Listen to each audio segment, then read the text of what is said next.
Hello and welcome to BYJU'S Exam Prep IAS. Let's begin today's session of the Hindu analysis with the first article that is written by Mr. Shashi Tharoor, in which he talks about the role that the UN Secretary General could have played in ensuring that Russia does not go on a war with Ukraine. However, according to Mr. Shashi Tharoor, the current Secretary General of the UN has failed to play that role. In fact, that void is now being filled by many other leaders around the world, including the Israeli Prime Minister and to some extent by Turkey as well. He starts his article by saying that there are a lot of question marks over the conduct of the UN Secretary General, that is Mr. Antonio Guterres. Now, you might know that the present UN Secretary General is actually a former Prime Minister of Portugal. So he's not a person who does not have any experience in diplomacy. He knows how to be diplomatic, he knows how to resolve complicated issues. But even then, it has been extremely surprising that even though Russia was planning to attack Ukraine for such a long time, even though America and other agencies also had warned against this attack, the UN, led by the Secretary General, took no step to ensure that this does not go out of hand. In the past, there have been multiple instances where the UN Secretary Generals have stepped in to resolve the conflicts and they have been successful. This makes it all the more surprising that the present Secretary General has given up all the hopes of a peaceful resolution so soon. Mr. Tharoor says that even after the entire world knew the intentions of Moscow, no UN official was sent to the Russian government side or to the Washington DC or NATO forces in order to play the mediator role. If you have to understand how a Secretary General can play a major role, you can look at the example of Mr. U Thant. Mr. U Thant was actually a former Secretary General of the United Nations. He served in the UN from 1961 till 1971. He was from Myanmar. And just the third Secretary General of the UN.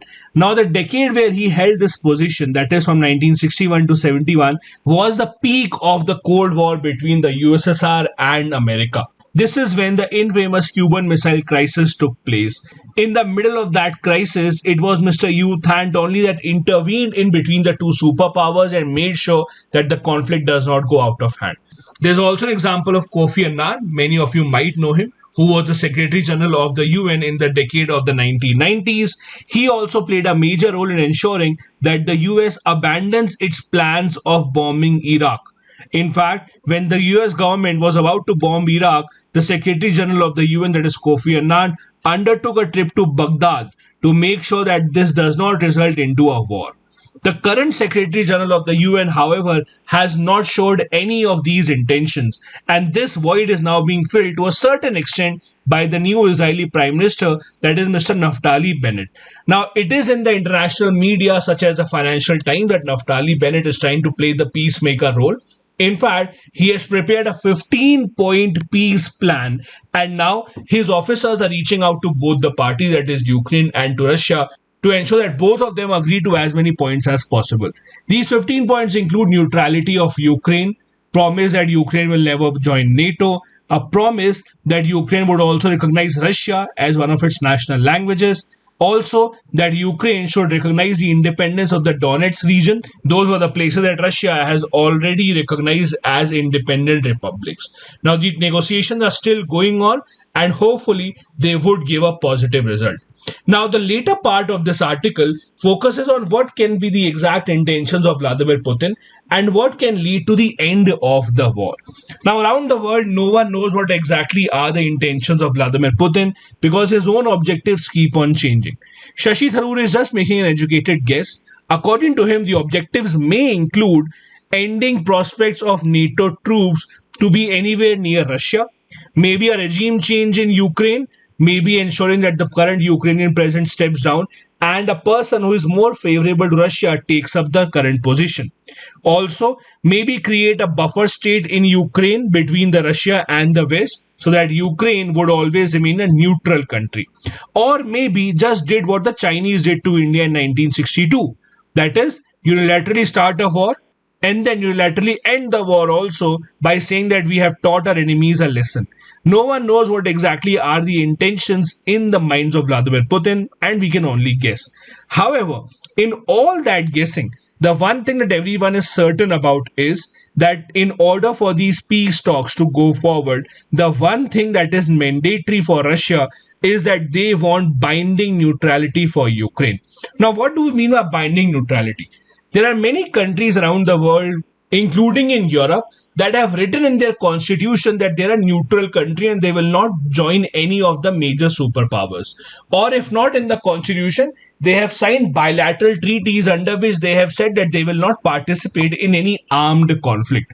There are nations such as Finland, Sweden, Switzerland. These are examples of neutral countries. Russia wants the same to happen with Ukraine. So much so that the Russians want Ukraine to amend their constitution and write it in their constitution that they will forever be a neutral country and would not join any forces against the Russian government. And the demands of Russia might not end here. Russia might also want to keep a check on the kinds of weapons that Ukraine has right now. They might not allow Ukraine to have any missiles that can be dangerous to Russia or that can be aimed at major Russian cities. These are all assumptions that people around the world who know this matter have been making because no official statement has come in from Russia till now. Now let's think of it from the Ukrainian point of view. Now the Ukrainian president has given certain signals that he may be ready to accept the concept of neutrality.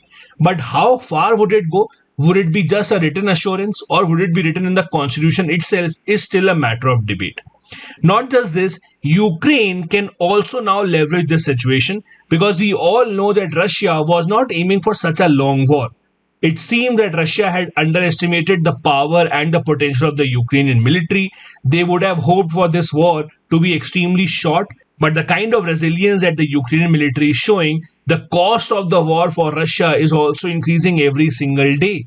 A lot of Russian soldiers, a lot of Russian artillery has been destroyed, and that is why Russia also would now be looking to end this war, although they might not accept it on the face. Ukraine can also now use this. How? Maybe Ukraine can accept that, okay, we won't go for a NATO membership, and maybe they can trade it with a European Union membership. So maybe Ukraine can tell Russia, okay, we will not join NATO, but we will join the European Union, which is mainly a trade organization. It has nothing to do with military. It only has something to do with trade and economics. Although Russia would not accept this demand at the first hand, but it is expected that if proper diplomacy prevails, Ukraine may be able to get this demand accepted from Russia. After all, even neutral nations such as Austria, Finland, Sweden have also become EU members and are flourishing. So there is no reason that Ukraine would be any different. But for that to happen, Shashi Tharoor is urging the Secretary General of the UN to take a step forward and set an example for leaders around the world. Now, since there are a lot of debates and discussions about Ukraine becoming a neutral country, let's understand what a neutral country is and are there any examples around the world. Now, the concept of neutral country, although it has existed since the 19th century and even earlier, but officially the definition of a neutral country was given in the Hague Convention of 1907. According to this, a neutral country means a country that has declared non-participation during a war and cannot be counted on to fight a belligerent country. Switzerland, for example, has been a neutral country since 1815, one of the few European countries that neither participated in World War I nor in World War II. Now, it does not really mean that the country would not have a military. Switzerland, for example, has their own military to deter aggression from any country. However, they still maintain that they are a neutral country altogether. Then there are examples of Costa Rica, a country that does not even have any military. And then you can take examples of Austria, Ireland, Finland, Sweden, etc., which have a pact with the UN peacekeeping forces and a kind of a political alliance with the European Union. All these are considered to be neutral countries altogether, however, in a different way from each other. Finland, for example, earlier used to be a part of Sweden, then it was acquired by Russia, and then in 1917, Finland gained independence from Russia. Now, Finland right now has a treaty with Russia under which Finland has assured Russia that it will remain a neutral state and it will not join any organization that is working against the Russian interest. So that is also an example of neutrality. Then we also can take an example of Japan. In fact, the Japanese constitution, which was made again after World War II, mainly by the Americans only, the constitution says that the Japanese people forever renounce war. So Japan, in fact, does not have an army. They call their forces as the self-defense forces. So the constitution of Japan itself says that they will never start a war. So it is expected that Russia is hoping for something similar for Ukraine, so that there's a constitutional guarantee that nothing in Ukraine will be planned against Russia, or the Western powers would not be able to use the territory of Ukraine against Russia in the times to come. The next article that we have here is written by Mr. Barry O'Farrell, who is the Australian High Commissioner to India. Now, this article is in the context of the Australian Prime Minister meeting with the Indian Prime Minister, and this is a very usual kind of an article. Whenever we have any foreign leader come to India, you would see that in the next day or in the next couple of days, that country's ambassador or the High Commissioner to India usually writes a very simple, straightforward editorial in the newspaper. It happened when Donald Trump came here, it happened when other leaders came here. These articles don't really give a lot of specific details, but are just very positive articles saying that the relationship between the two countries have a lot of potential. Now, the article here says that Australia is celebrating India's 75th year of independence by promising the largest single investment in India in a bilateral relationship. You also would have seen how the Australian government has returned 29 artifacts to the Indian government this month. It was in fact covered in the papers that these artifacts will now be sent to respective state governments to be kept in their respective state museums. Some of the other areas where the two sides have collaborated in the past include new and renewable energy partnerships, development of new technologies including green hydrogen, ultra low cost solar power, etc. In fact, the two sides are also establishing the Australia-India Centre of Excellence for Critical and Emerging Technology Policy, along with a new Consulate General in the city of Bangalore. Australia, which is also one of the biggest attractions for Indian students for higher education, has also started the Maitri scholarships and fellowships for Indian students and researchers specifically, in order to ensure that the bilateral relationship between the two sides becomes even stronger in the coming years. Now, if you have to know more about India-Australia relationship, there are a few aspects in which the two sides have come together in the past few years. We also have a common adversary in China. While China has always been an adversary for India, specifically when it comes to border issues, with Australia also, the relationship of China has declined considerably in the past few years, with China increasingly interfering in the internal affairs of Australia. And that is where the two sides can come together at multiple platforms, including Quad, where both sides are members. As far as the trade is concerned, India is the 8th largest trade partner of Australia, with the trade being about $26.24 billion. We mainly export refined petroleum, medicaments, pearls, gems, jewelry, etc. to Australia, while from Australia we import commodities such as coal in large numbers, then some other items of trade which are confidential, which also include the nuclear energy components. We have also been importing copper cores, ferrous waste, etc. However, as I said earlier, the one aspect of the relationship between the two sides that is booming in the past few years is education. Education, in fact, is Australia's largest service export to India, valued at $6 billion. We see a lot of students from India constantly going to Australia for higher education courses. This is only increasing in the past few years. One of the other key areas of cooperation between the two sides is the Civil Nuclear Cooperation Agreement signed in 2014. Now, this presents an opportunity for India to tap into the vast uranium resources that Australia has. In fact, the Australian Parliament passed the Civil Nuclear Transfer to India Bill 2016, ensuring that uranium mining companies in Australia can fulfill their contracts and supply Australian uranium to India, despite India not being a part of the NPT, which is a big deal for India as a whole. We also have increased our defense cooperation with Australia in the past few years. For example, we conduct the Oz Index exercise since 2015. We also conduct the Pitch Black Biennial Warfare exercise, which is hosted by the Royal Australian Air Force. Thus, while the numbers are pretty good, the potential to increase the trade between the two sides is many-fold.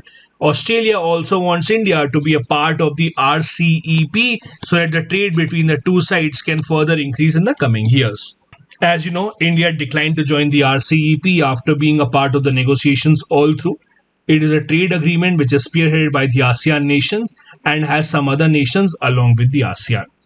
If you look at the trade numbers between the two sides, the trade is highly in favor of Australia. We have been exporting much lesser stuff to Australia as compared to what we have been importing from Australia. The major imports from Australia include the mineral fuels, wool, inorganic chemicals, etc., while the refined and processed mineral fuels from India remain the major export to Australia. The next article that we have here focuses on the unemployment benefits or lack of unemployment benefits that we have in the Indian system right now. The author here in the first paragraph makes a point that the unemployment rate in India is at an extremely high level, and we must be cautious about the needs of those people who can't find a job or who have been let go from their jobs. Even before the COVID-19 pandemic had hit, the unemployment rate in India had touched a peak of 6.1%. So we can't give all the blame of increased unemployment to COVID-19 only. Now, when we see so many people unemployed in India or in any country, as a welfare state, it is the responsibility of the government to ensure that people who have lost their jobs can still sustain themselves with the help of the government. This is where unemployment benefits come in. In many Western nations, when you're out of your job, the government gives you unemployment benefit, for example, half of your salary for 6 months to 12 months till the time that you can find the next job. This kind of benefits are not really found in India universally. Although the government has introduced multiple schemes, but there are so many loopholes in those schemes that if you look at the numbers closely, you will see that they are hardly benefiting anyone. For example, we have the Employee State Insurance Act of 1948. We have the Rajiv Gandhi Shramik Kalyan Yojana also. Both of these provide unemployment allowances to those people who have been unemployed involuntarily. Means not those who have left their job by themselves, but those who have been let go. This only applies to those people, however, that have contributed for at least 2 years to the ESI. That is, those who have given their premium of this insurance. The cash relief that is given to the people is about half of their salary for the first 12 months, then 25% of the salary for the next 12 months. In 2018, the government introduced the Atal Bimit Vyakti Kalyan Yojana. Under this, the unemployed insured people are given allowance of half of their average per day earning for 90 days. This is a pilot project that went on for just 2 years. Then we also have the Industrial Dispute Act of 1947, under which the responsibility of actually giving unemployment benefit has been given to the company itself rather than the government. This act says that industrial establishment having 100 or more workers must pay compensation of 15 days of average pay for the completed year of service to the workers in case their job is lost due to retrenchment.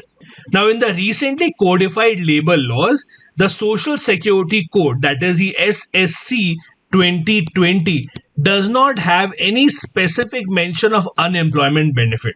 When this question was asked, why don't we have unemployment benefits specifically mentioned in the labor code, the government said that unemployment benefit are already given under the ESI Act. For the unorganized workers, we will take care of their unemployment benefit under this code. But the fact is that there's still a lot of loopholes in the ESI Act. That is, it only applies to those places where there are at least 10 people working. But there are many small scale organizations, many MSMEs where not even 10 people are working. So what happens to workers in those areas? Not just this, many state governments also have amended the Industrial Dispute Act of 1947. How? The original Industrial Dispute Act had said that companies that employ 100 or more people should pay 15 days of employment benefit to their workers for every year that they have worked if they are left out of their job. However, many state governments have now said it will only be applicable to those companies where 300 or more people are employed. So earlier, the minimum criteria was at least 100 members should be employed in your company. Now it has been increased to 300 workers. So lot less companies are now covered under this act, and that is why the people now working under these companies would not be given the unemployment benefit that they had hoped for earlier. Now, even though there are multiple schemes in this regard, the author here says that if you look at the numbers closely, you will be ashamed. For example, let's look at the numbers of Atal Bimit Vyakti Kalyan Yojana that started in 2018. The government said that we will give half of your average per day earning for 90 days if you're out of your job.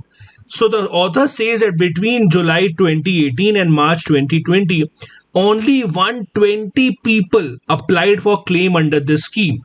Can you imagine? Only 120 people under the scheme said that no, we are not employed, please give us the wage. They were given on an average 73.33 rupees per day.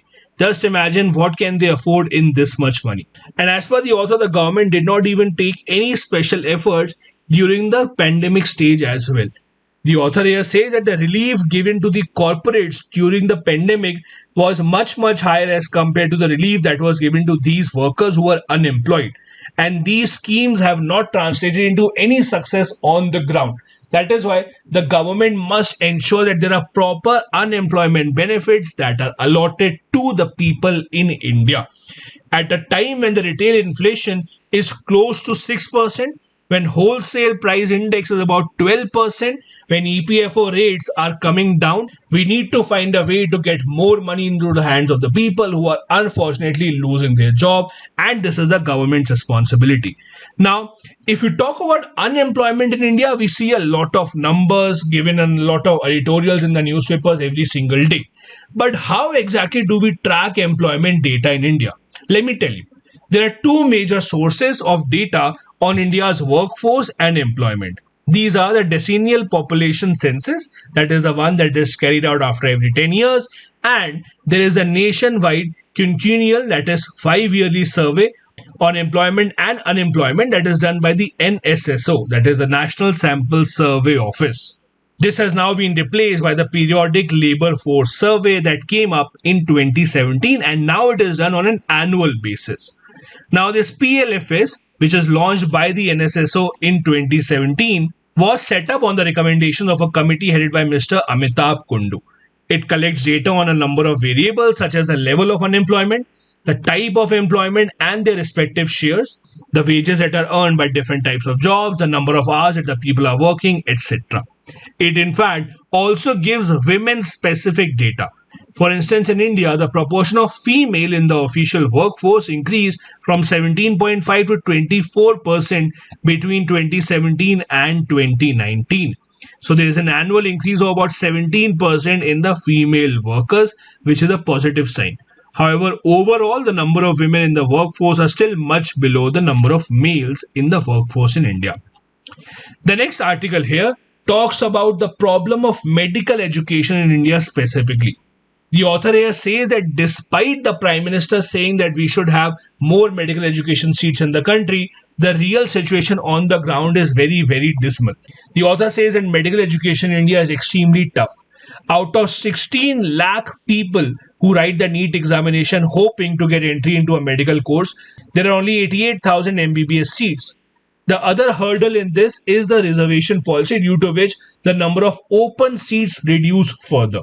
Now, the question of reservation and the question of increasing the number of seats has been asked in the court a lot of times, but there has not been a proper solution to this problem. In fact, the problem is just increasing.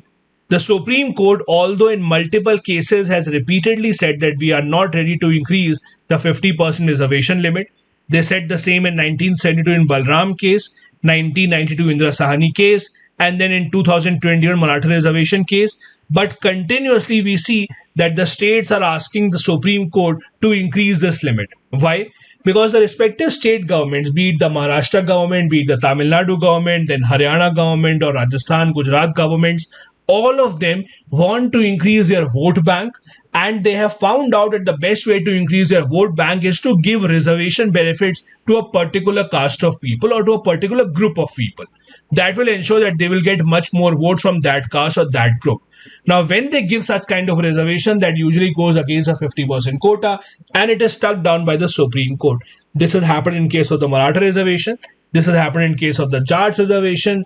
This has happened in the case of the Patidar reservation in Gujarat and many other cases. And even then the states keep on trying.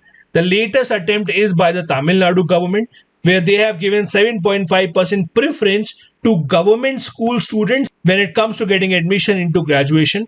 Here, the state government of Tamil Nadu is accepting that the government schools in Tamil Nadu cannot match up with the education quality provided in other schools, and that is why the students passing out from the government schools need reservation benefit in order for them to get admission into the graduation colleges. While this matter is still in the Tamil Nadu High Court, this is no solution to the problem. As per the author, the solution to the problem has to be more seats at the graduation and post-graduation levels. We don't want lakhs of our students going outside the country every single year, even if they don't want to, just because there are not enough seats for medical and other specialized courses in the country. If we are such a big country, why can't we provide for enough number of seats for the students who want to take up these courses? And it's a very peculiar problem. India needs more doctors, teachers need more jobs, students need more education. So everyone is in need of these things. Then why is it that it is not being translated on the ground? That is simply because there is a big gap between the policy on the ground and the action that is being taken. Not much investment has come into this field, and we have not utilized the talent and the capital in this field, and thus we have not really encouraged the industrialists or experts in this field to open up more medical colleges. We also need to have a sensible pricing policy, because anyone who is opening up some education institution is ultimately doing it not just for the benefit of the country, but also to earn a handsome profit on the investment. So there has to be a policy that balances the two. That is, the fees that is charged from the students should be affordable. On the other hand, it should also bring in a fair bit of profit for the people who are setting up these institutions. We also need to calibrate our reservation policy once again. Make sure that scholarships are given by the institutions to those people who deserve it, and it should not harm the profit of the people who are setting up these institutions. The government should focus on running its own government colleges rather than deciding the number of seats in the private institutions. Not just this, encourage people to come forward and use their capital to set up these institutions. Maybe give them some tax benefits, maybe even allow minority institutions to have benefits under Section 80G of the Income Tax Act, so that a lot more money comes into this field, and we again don't have a situation where people need to leave the country in order to get good education, even when they don't want to leave the country. Because once a person goes out of India for, let's say, doing MBBS or the medical courses, there's a lower probability of the person coming back to India and practicing again. So we are not just losing out on the money that should be a part of our economy, we are also losing out on talented individuals that should have served Indians as doctors, but now they will be taking up these jobs in Europe and other countries because their degree is much more suitable to such places. That is also a problem that we need to solve. Now, there are a lot of problems with the medical education system in India. The first and foremost, and we have discussed this earlier also, is such a huge gap between the prices that the private medical colleges are asking and the prices that the people can afford. In private colleges, seats are priced at 15 to 30 lakh per year, which does not even include hostel and study material expenses. We don't even have enough skilled facilities, and most of these medical colleges, when they open up new, rather than bringing in new faculty, they just try to poach faculties from the existing colleges. So the same set of faculties are doing rounds in multiple colleges without having new faculties coming on board. India also faces a problem of very, very low doctor to patient ratio. While the WHO recommends that there should be one doctor over every 1,000 people, India has a government doctor over every 11,528 people. So there is a big mismatch in that as well. Even the syllabus that is being taught in most of these medical institutions is outdated and has not been updated regularly. Thus, the way forward here should be to extend teaching privileges to practicing physicians. See, medical is one of those things where you have to have a lot of practical experience. Who can be better at teaching these people than the doctors who are practicing and facing patients every single day? So physicians should be freely allowed to go ahead and teach in these medical colleges. Medical colleges should be audited every few years and they should be recertified. There should be integration of subjects depending upon how the syllabus should evolve, and the teaching methods should also be much more innovative with the use of technology that we have available at our hands now. The next article is actually a refresher in the Hindu newspaper. So this was an article that was originally published in the year 2019 when the government had first started the EWS reservation policy. But now that the Supreme Court of India will be hearing a matter about the EWS reservation and the logic behind fixing rupees 8 lakh per annum as the income limit, this article becomes relevant again, and that is why it has been published again with some new information in the Hindu newspaper. The EWS reservation law, as you know, promises 10% reservation to individuals who are classified as economically backward. It has multiple criteria, and one of them is the income threshold limit of rupees 8 lakh per annum. Now, this is at the center of the entire discussion, where the Supreme Court has asked the government of India to justify how they calculated that 8 lakh should be the limit. The author here says that by putting the 8 lakh per annum rupees limit, we are not giving any benefits to anyone. And the author here is dead against this particular policy. For instance, the author says that as per the National Sample Survey of 2011, 99% of India's households would fall under this category of rupees 8 lakh per annum income. In fact, the India Human Development Survey says that 98% of our households earn less than rupees 8 lakh in a year. And even if you apply other criteria of EWS reservation, that is the amount of land that they own, size of the home, etc., even then, there would be 95% households in India at least that would be covered under this reservation. So the question is, who does this not apply to? It almost applies to everyone. And when you give a reservation that applies to almost everyone, that means you are benefiting almost no one. So there is no logic behind this policy as per the author here. The other argument here is that general category seats, for example, are open to everyone. If you are scheduled caste, scheduled tribe, OBC, you can still get through a general category seat. However, by removing these 10% seats from general category, putting it into the EWS category, that means the pool of open seats has reduced even further down, which is actually detrimental to every aspirant that is appearing for this particular examination. And even after the government has imposed such a policy, it's not so easy to actually take benefit from it. If you are from any of these categories, you yourself would know how difficult it is to get your caste certificate or your income certificate made by the government officials. If you can't get that, if it is not the latest version, you will never be able to take the benefits of that policy. And it also puts restrictions on those who are recruiting under this. For example, if there is a university that wants an associate professor for quantum physics, and this ad is to fulfill the EWS quota requirement, if all the candidates who have applied are only from the OBC category, that means that the seat will remain vacant. So the students of this institution will still suffer without any teacher just because the teacher had to be from a specific criteria, from a specific quota, which the current applicants are not. So in effect, it is harming the entire system. There is one more myth here which the author is trying to bunk. The author says that when we think about reservation, for example, for scheduled caste, scheduled tribes, we assume that because of these reservation benefits, now for them cracking even the toughest examinations would be so easy. But there are some facts that go against this. For example, there is a data from the UPSC about the Civil Services Examination. The UPSC data says that in 2014, about 0.14 applicants to the UPSC were selected.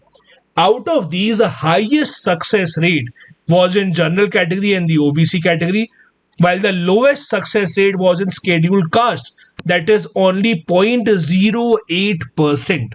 So to assume that quota has made things easier for scheduled caste and scheduled tribes is not really the case. And if your point is that maybe people from scheduled caste and scheduled tribe did not really work that hard, then there's a second data point also.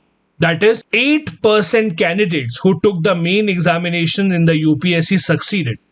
Over here also, the success rate is almost the same for everyone. 8.2 to 8.3% for SC and ST, 9.9% success rate for OBCs, 7.8% for general category. So if you are assuming that reservation can make things extremely easy for SC, ST or OBC category students, that is not really the case. Similarly, if we give 10% EWS reservation, hoping that it will make things much easier for those who come from poor households or poor backgrounds, that will not be translated on the ground. This is a point that the author is trying to make here.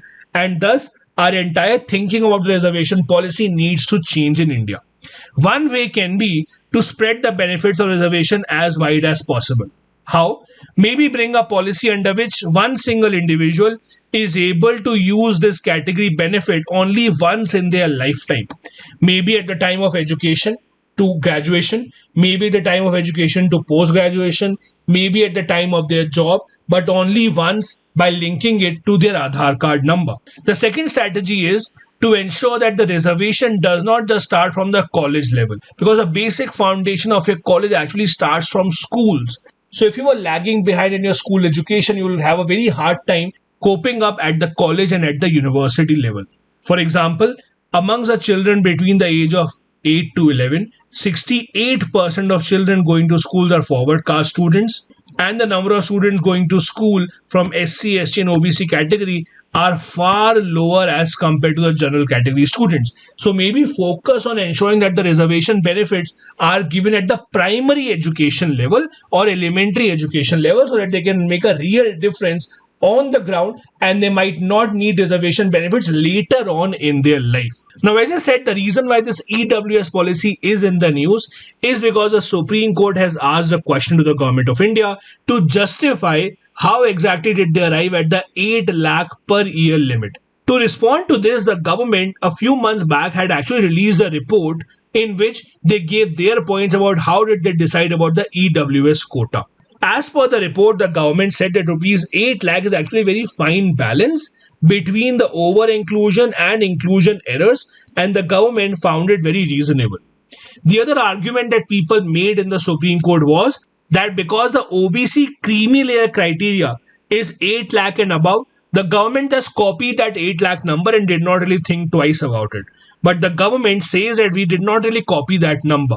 The government says that 8 lakh, just because it is the same for OBC creamy layer, is not a copy paste. For instance, in case of OBC creamy layer, while calculating the 8 lakh income, we calculate it as income from salary, agriculture and traditional professions also. For example, for the OBC creamy layer, while calculating their income, we only calculate the income from their salary. We don't really calculate the income from agriculture. We don't calculate the income from other kind of professions that they have. But for EWS category, we are calculating the income as an addition of salary, farming benefits or any other benefits. So it is not really the same. You must also know that EWS reservation in India was granted on the basis of a committee actually that was headed by Major General Retired S.R. Sinho. This committee was constituted by the UPA government in 2005 and gave its report in 2010. However, it was only implemented in 2019 when the Government of India introduced the Constitutional Amendment Bill, and it was passed to be converted into the 103rd Constitutional Amendment Act and provide 10% EWS reservation. These were the articles we wanted to discuss on the Hindu newspaper today. Now a couple of practice questions. Number 1. 10% reservation for the EWS category is a solution in search of a problem. Do you agree? Discuss. Second, discuss the potential of India-Australia relationship. Does a relationship have significance beyond the Indo-Pacific as well? Both these questions have to be answered within 250 words each. Thank you so much for watching the video.